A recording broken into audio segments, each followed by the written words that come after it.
Lewis Hamilton gets early telltale news as Toto Wolff shares Sky Sports pundits' feedback. Toto Wolff has shared the feedback of test driver and Sky Sports F1 pundit Anthony Davidson after he drove Mercedes' 2024 Challenger, the W15, in the simulator. Thankfully for Lewis Hamilton and George Russell, he was very impressed by the new car's performance. Davidson has shared a relationship with Mercedes since they entered the sport in 2010. After serving 2 years as a reserve, he was moved into a simulator-only role in 2012, and the former Super Aguri driver has remained in that position ever since.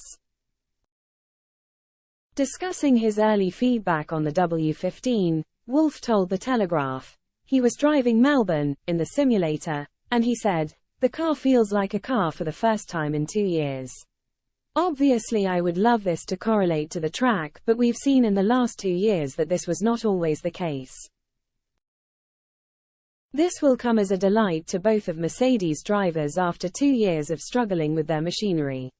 The Silver Arrows took a big gamble with their development philosophy at the start of the ground effect regulation period in 2022, committing to a zero-pod design that was wildly different from the other 9 teams on the grid.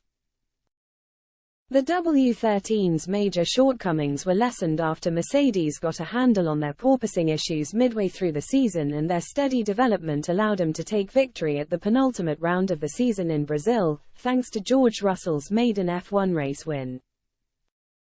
However, when presented with a fork in the road, the 8-time world champions opted to double down on their design philosophy, which turned out to be a mistake.